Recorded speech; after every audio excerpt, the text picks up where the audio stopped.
ஓணம் வந்தாச்சு. நமக்கு மாவேலியோட விசிட்டிங் டே தான் ஓணம்னு தெரியும். கரெக்ட்டா? ஆனா, மாவேலி எப்படி இருப்பாரு? இப்ப மீடியா எல்லாம் காட்டுறாங்களே, தொப்ப வயிறு, காமெடி கிங் மாரி. அப்படியா? இருக்க மாட்டார் தானே. ஏன்னா அவர் ஒரு மிகப்பெரிய வீரன். அப்படின்னா கம்பீரமா திடகாத்திரமான உடம்போடு தானே இருந்திருப்பாரு. அவரோட பேரை பாத்தீங்களா? மகாபலி. அதாவது த கிரேட் சாக்ரிஃபைஸ். அதான் தன் தலையே விஷ்ணுக்காக கொடுத்தாரு போல. உங்களுக்கு விஷ்ணு பக்தன் பிரகலாதன தெரியுமா? அவரோட பேரும் தான் இந்த மாவேலியா. எனக்கு இது ஒரு புது இன்ஃபர்மேஷனுங்க. மாவேலிக்கு ஒரு குரு இருந்தாராங்க, சுக்கராச்சாரியர். அவர் விஷ்ணுவோட வாமனன் அவதாரத்தை கண்டுபிடிச்சு மாவேலி கிட்ட சொன்னாராம், நீ எதுவும் வாக்கு கொடுத்துறாத அப்படின்னு. மாவேலி கேட்கல.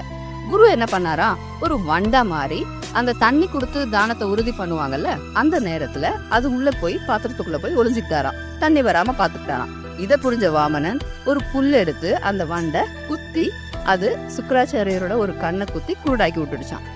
இதுதான் கல்யாண வீட்டுல மாப்பிள்ளையோட மோதிரத்தை ஒளிச்சு வச்சா கல்யாணம் வேணும்னு சொல்ற மாதிரி. கரெக்டா? ஒரு அசுரன் ஆட்சி சொர்க்கபுரியா இருந்த பீரியட் அதுதாங்க. ஹாப்பி ஓணம். உங்களுக்கு ஓணம்னா என்ன ஞாபகம் வருது? கமெண்ட் பண்ணுங்க. தேங்க்யூ.